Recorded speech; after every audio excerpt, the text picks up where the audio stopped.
კერძო სკოლა ლიცეუმი კვირიკე. სკოლაში სწავლება მიმდინარეობს თანამედროვე აპრობირებული მეთოდით.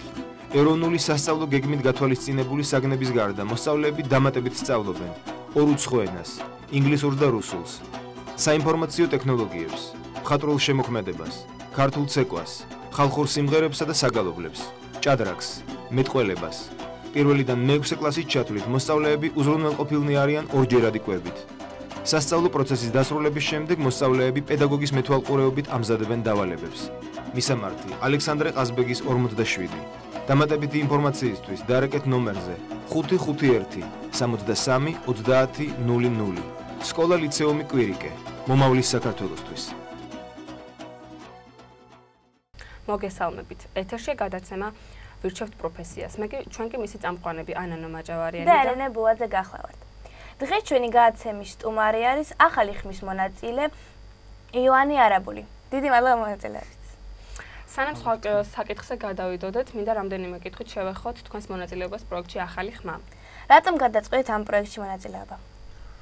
თავიდანვე საინტერესო ჩანდა პროექტის იდეა, ანუ რეკლამიდან გამომდინარე და მე როცა ვნახე YouTube-ზე ამ პროექტის უცხოური ანალოგები, დამინტერესდა და ანუ რატომღაც ცოტა ანუ ადრეც ფიქრობდი ხოლმე GeoStars-ზე რაღაც რამოდენიმე და მსგავს ფორმატის გადაცემაში მონაწილეობის მიღებაზე, მაგრამ რატომღაც ამაზე შევაჩერე არჩევანი. იო, მაყურებელს ძალიან ეწყინა, როდესაც ბრმა კასტინგზე არც ერთი მწვრთნელი არ შემოგიტრიალდა, თუმცა ყოველთვის სასიხარულო და მოულოდნელი იყო, როდესაც რინგზე გააღმოჩნდა ლაშა გასვიანთან ერთად და შეასრულა Maroon 5-ის She Will Be Loved. როგორ გაიგეთ რომ პროექტში გაბრუნებდნენ და როდის? ანუ ბლაინდ მოსმენებიდან რამოდენიმე დღეში დამირეკეს და მითხრეს რომ ანუ პროექტში თქვენ გაბრუნებთ. ანუ სტეფანი და მაიამ წინასწარ დაიკავეს ერთი ადგილი. და მოკლედ ისე მოხდა რომ ჩემ დასაბედნიეროდ მე დამაბრუნეს პროექტში. მაგრამ ძალიან ბევრი ისეთი ძლიერი კონკურსატი ვერ გადავიდა რინგებზე. მაგრამ ან ფორმატიც ეგ არის შოუში. დიახ, გეთახმებით. და თქვენ როგორ თვლით, გაგიმართლობთ თუ არა რომ მაიასთან და სტეფანის გუნდში მოხვდით და თუ თვლით იმას რომ თუ სხვა მწვრთნელთან მოხდებოდით, უბრალოდ გამოაჩენდით საკუთარ თავს? არა, მან მე ვფიქრობ ძალიან გამიმართლა, იმიტომ რომ მაიას და სტეფანეს ანუ ნაირი ხალხის არ თაკლია საქართველოს და მე მჭირდება ბევრი თუ გამოჩნდება ბევრი ისეთი ადამიანი როგორც სტეფანი და მაია არიან, ან როგორი ცოდნაც და გამოცდილებას მათ აქვთ თავის ცხოვრებიდან გამომდინარე, კარგი იქნება და ძალიან წაადგება ჩვენს შოუ ბიზნესს. როგორც ჩვენ ვიცით, ცოტა ხანში გამოვა ახალი ხმა ბავშვებისათვის. რას ურჩევდით მის მონაწილეებს? სხვადასხვა ბევრი ადამიანი მირეკავს, რომ ანუ ბავშვები ჩემ შულს უნდა მონაწილეობდა. ნუ რატომღაც ესე მირეკავენ და რამე მეც მიხარია რა თქმა უნდა და ყველას ვნახულობ და რაღაც ჩემ გამოცდილებას უზიარებ და მე ვეუბნები რაღაცებს, რაც შეიძლება მე ცოტა მეტი ვიცი გამოცდილებიდან გამომდინარე რა თქმა უნდა, მაგრამ ბევრი ახალი ხმა გამოჩნდება და დარწმუნებული ვარ ახალ სეზონში. და თქვენთან პირველად როდის დაიწყეს სიმღერა და სცენაზე როდის ახვედით? სიმღერა დავიწყე, ანუ ბავშვობიდან მღეროდი, მაგრამ ანუ უბრალოდ სახლში და არანაირი არ მღეროდი ისე კარგად. 15 წელს რო გავხდი, უკვე რატომღაც მომინდა რომ დამეწყო სიმღერა და დავიწყე ხალხური ანსამბლიდან, ფოლკლორული ანსამბლიდან. 2 წლის განმავლობაში მღეროდი, შემდეგ დავანებე თავი და უკვე სხვა მუსიკაზე გადავერთე. და პირველ სცენაზე რამდენი წელი მახვედით? პირველ სცენაზე არ მახსოვს, ალბათ შეიძლება ბავშვობაში სასულა, როგორ ან მართლა არ მახსოვს, მაგრამ ანუ 15-16 წლის ვიყავი, როცა რაღაც έτσι სერიოზული კონცერტი ქონდა თვითონ ანსამბლს, იმიტომ რომ ჩემზე გაცილებით უფროსები მღეროდნენ იმ ანსამბლში. და მშობლების მხრიდან თუ ყოფილა თქვენზე ზეწოლა? არა. ანუ პროფესიის ანუ საპირისპიროდ ან პირიქით ამ ანუ ზეწოლა არანაირად პირიქით, ანუ ყოველთვის ვცდილობდნენ ჩემი მშობლები რომ თავისუფლად მეგრძნო თავი და გამაეცებინა ის საქმე, რაც მე მინდოდა და ანუ თან ვამართლებ. მეც ეგრე მოვიქცევი აუცილებლად მომავალში. ჩემ შულს იგივეს გავუკვეთებ და რაღაცები ხარ გვისმოდა ერთმანეთს, მაგრამ საკუთარი შემოქმედება თუ გაგაჩნიათ? კი, ბავშვობიდან რაც მუსიკას ან როცა მივხვდი რაღაც პერიოდში რომ მივხვდი რომ შემეძლო უკვე რაღაც სიმღერის დაწერა. გულმა მიგზნო ესე თქვათ, დავიწყე სიმღერების წერა და ეხლაც დღემდე წერს და რამდენიმე სტუდიური ვარიანტიც გვაქვს, რამდენიმე მოკლედ მუშაობს ჩვენ რეპერტუარზე და პროდუქციაზე. საინტერესო იქნება მოსმენა. თქვენი პასუხებიდან გამომდინარე, ანუ თვითნასწავლი მუსიკოსი ხართ თუ არ ჩავთვლით იმ რამდენიმე წელს, რომელიც ანსამბლში გაატარეთ, ხო? ხო, ანუ იქ თვითონ ანსამბლში სხვა ხრით მიდის ზოგადად მუსიკალური ცოდნა, ანუ იქ დაგროვილი მხოლოდ იქ დაგროვილი ცოდნა და თუნდაც ვოკალური მონაცემები, ანუ ვერ გამოგადგება მერე საერთოდ დიდ სცენაზე ასასვლელად, იმიტომ რომ აქ უკვე სხვა პრიორიტეტები მოდის და სხვა რაღაცები უფრო პასობს. და იმის მერე დავიწყე უკვე რაც ანსამბლიდან გამოვედი, დაიშალა თორსტები, დაიშალა კი. და დავიწყე გიტარას დაკვრა ჩემით, მე რამდენიმე ხნის განმავლობაში ვიყავდით მიწისქვეშ გადასასვლელში. და ანუ ხო თვითნასწავლი ვარ. ძალიან საინტერესოა და ბავშვობიდან ვისაც უსმენთ, ან ეხლა საყვარელი მომღერალი თუ ყავთ? კი, საყვარელი მომღერალი, ანუ სამეული ყავს, ესე ამოჩენილი ბავშვობიდან. ანუ ჯიმი ჰენდრიქსი, ჯენის ჯოპლინი და დევიდ გილმორი. ანუ პინკ ფლოიდი ჩემი ყველაზე ესეთი სუსტი წერტილია მუსიკაში. როგორც ვიცით, თქვენ ხართ ჯგუფ შელბის წევრი. რას გეტყვით ამ ჯგუფის შესახებ? ეს ჯგუფი დავაარსეთ, ესე ვთქვათ, ანუ ბაძი მიწისქვეშ გადასასვლელიდან წამოვიდა ჯგუფის დაარსების იდეა და ანუ როცა უკვე გვინდოდა რომ რაღაც უფრო მეტი გავუკეთებინა, ვიდრე ქუჩაში დავკრა, ამოწურეთ, ესე ვთქვათ, ჩვენი რესურსი იქ. რაც სასწავლიყო ვისწავლეთ და გავაკეთეთ ბენდი და რამდენიმე სიმღერა ჩავწერეთ CD-ისთვის, ანუ არაფერი დიდი გეგმები არ ქონდა, უბრალოდ რაც ან ერთ წელს განმავლობაში ვუკრავთ ჩვენ მიწისქვეშ, ანუ ის ამოვიტანეთ ზევით და ჩავწერეთ ეს ყველაფერი და დავდეთ Facebook-ზე. Facebook-ზე იმხელა გამოხმაურება მოყვა, ანუ მეგობრების ხრიდან ჯერ მე სხვა ადამიანების ხრიდან და ეხლა უკვე საერთოდ ანუ ხვდებით. გასაგებია და ანუ ისეთი არაფერი არ არის ახლა იმის სოფლიოს ფონზე, მაგრამ ანუ რაღაც დონეზე კარგია, კი, პატარა საქართველოს, კი. ამ გვისმენს რა ისეთი ხალხი და ბევრს წარმატებას მიაღწია. ან ხო რაღაც დონეზე მივახციეთ, მაგრამ ანუ არაფერი არ არის რეალურად ეს უბრალოდ ჩვენ გვიხარია. რატომ მაინც სახელი შელბი? თუ არ ვწდები ქალაქისა თუ შტატის სახელწოდებაა, ესე ითარგმნებ თუ არ ვიცი, თქვენ რატომ გადაწყვეტეთ? თავიდან გვერქვა დიდი ისტორია. არ მოყვები. ანუ თავიდან გვერქვა LSD დავარქვით ჯგუფს და ესე იშიფრებოდა Locked Shelby Drivers, ანუ დაკეტილი შელბის მძღოლები.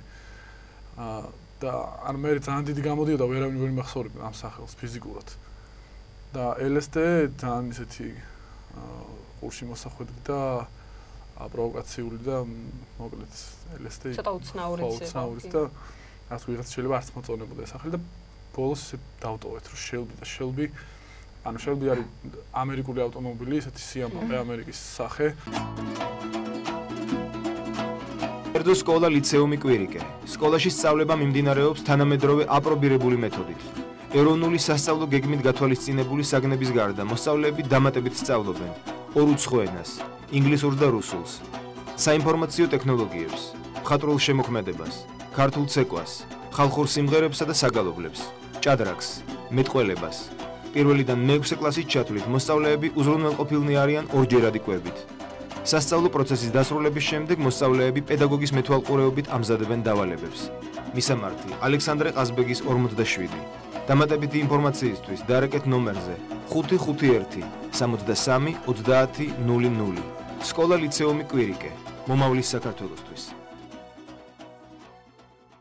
და ჯგუფ Shelby ანუ ამერიკული ავტომობილია და ანუ ამერიკის სახეა რა ფაქტობრივად ეგ მანქანა, იმიტომ რომ მთელი ლეგენდარული ყველას უყვარს მოკლედ და მას სჭირდება რაღაც სიძლიერესთან და გემოვნებასთან და თავისუფლებასთან რა.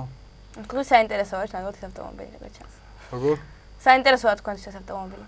კი, ანუ ეს ავტომობილი ამ ავტომობილის იქით რას დგას იდეები და ისტორიები ის უფრო საინტერესოა ჩვენთვის ვიდრე ანუ რაღაცა რკინა. კი, ვინც არის მათთვის, ანუ ძირითადად რა სტილის მუსიკას უკრავს Shelby და სად შეიძლება თქვენი მოსმენა? ანუ ესე კონკრეტული სტილი არ გვაქვს არჩეული, მაგრამ უფრო გამოგდის ან თავიდან ანუ blues rocks უკრავდით, მე რამდენიმე ალტერნატიული როკის ელემენტები შევიტანით მუსიკაში და ანუ ეხლა საერთოდ ან სხვა მუსიკას ვაკეთებთ. ოღონდ რა თქმა უნდა, ანუ ერთი ის ხაზი, რომელიც ყველა ბენდს აქვს ერთი რაღაცა კონკრეტული, ეს გვაქვს და ეგ არ ვიცი, მე ვერ გეტყვით მაგას. თქვენ მე რასაც გრძნობთ და რასაც არ ვიცი, რასაც ფიქრობთ დაკვრის დროს ის გამოგდის და რა ჟანრშია უკვე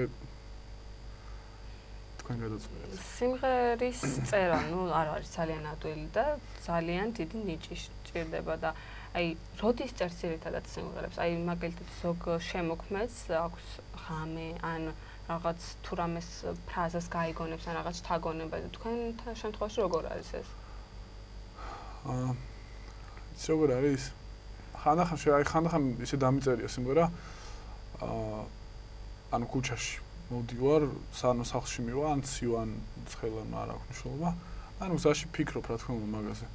და როდესაც სახლში მივდივარ ხოლმე რეკორდერს ვთავ კომპიუტერში და მიკროფონს ვთავ და ან ოთახში დავდივარ ჩაულობთ გიტარით და უკრავ და ამ ყველაფერს ვიწერ. მეორე დღეს როცა უხსმენ მკრიფავ იქიდან კარგ რაღაცეებს და მე უკვე ტექსტზე და იმაზე სხვანაირად ვმუშაობ მელოდიაზე. თქვენ ჯგუფში სიმღერას მხოლოდ თქვენ წერთ? თუ გეხმარებიან? მე პირველი იდეა მე მომაქვს, ესე თქვით. და მე უკვე ანუ ერთიანად რაღაც რამდენიმე საათის განმავლობაში ერთ იგივეს უკრავთ და მე რაღაც იდეები ნელა მოდის და მოდის. გიტარით გარდა უკრავ რამეს? კი, უკრავ რამდენიმე ინსტრუმენტზე. აი ეს ბევრი ინსტრუმენტზე უკრავ, ოღონდ უფრო რა თქმა უნდა გიტარაზე. 7 თებერვლიდან კინოთეატრები იწყებენ ახალი ქართული მიუზიკლის ჩვენებას F5, სადაც მონაწილეობენ ისეთი ბენდები როგორც არის Kung Fu Junkies, Landmark-ი, ზურგი, პორნოპოეზია და კიდევ ბევრი სხვა. თქვენ დათანხმდებოდით თუ არა შემოთავაზებს და ისურვებდით თუ არა ასეთ პროექტში მონაწილეობის მიღებას? კი, რა თქმა უნდა. რატომაც არა.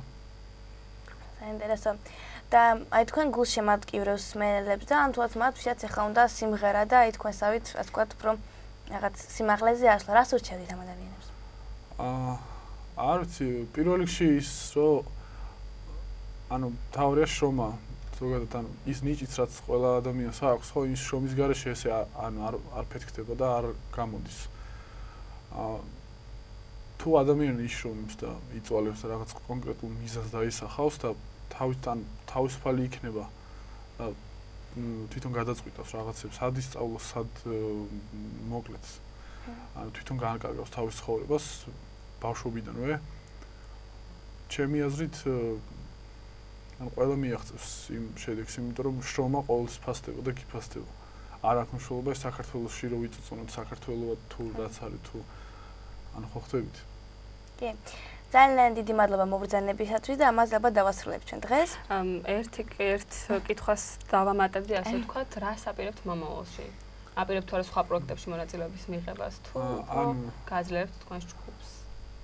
ანუ არ ვაპირებ, რა თქმა უნდა, სხვა კონკურსებში მონაწილეობას, იმიტომ რომ ეხლა სხვებს დაუთმობ და სხვა ახალი ხმები წამოვლენ და სხვა ვარსკვლავები ახალი ვარსკვლავები, ანუ ჩემს მიუღებელია გით რაღაც რომ ერთმა ადამიანმა რაღაც 80 პროექტში მიიღოს მონაწილეობა და ანუ არ გაჩერდეს რა ამაზე. ანუ რაღაც იდეები მაქვს, მაგრამ უბრალოდ ეხლა არ მინდა თქვა, რაღაც წინასწარ თქმა არ გამომივიდეს და როცა აი ყველაფერს ხორცი იქნება შესხმული და როცა ყველაფერი ჩამოყალიბდება, გაიგებთ კიდევაც ამის შესახებ თქვენ. ძალიან დიდი მადლობა. და საინტერესო იქნება ამის მოსმენა ნამდვილად. ჩვენი გადაცემა დასასრულს მიუახლოვ და კი არა და უკვე სრულდება. ჩვენი სტუმარი იყო ახალი ხმის მონაწილე იოანე არაბული, ჩვენ კი მისი წამყვანები ანანო მაჭავარიანი და ელენე ბუაძე გახდით. მომავალ შეხვედრამდე. ნახვამდის. კარგად. კერძო სკოლა ლიცეუმი კვირიკე. სკოლაში სწავლება მიმდინარეობს თანამედროვე აპრობირებული მეთოდით. ეროვნული სასწავლო გეგმით გათვალისწინებული საგნების გარდა მოსწავლეები დამატებით სწავლობენ ორუცხო ენას, ინგლისურს და რუსულს, საინფორმაციო ტექნოლოგიებს, მხატვრულ შემოქმედებას, ქართულ ცეკვას, ხალხურ სიმღერებსა და საგალობლებს, ჭადრაკს, მეტყველებას. პირველიდან მე-6 კლასის ჩათვლით მოსწავლეები უზრუნველყოფილნი არიან ორჯერადი კვებით. სასწავლო პროცესის დასრულების შემდეგ მოსწავლეები პედაგოგის მეთვალყურეობით ამზადებენ დავალებებს. მისამართი: ალექსანდრე ყაზბეგის 47 დამატებითი ინფორმაციისთვის დარეკეთ ნომერზე 551 63 30 00. სკოლა ლიცეუმი კვირიკე. მომავლის საქართველოსთვის.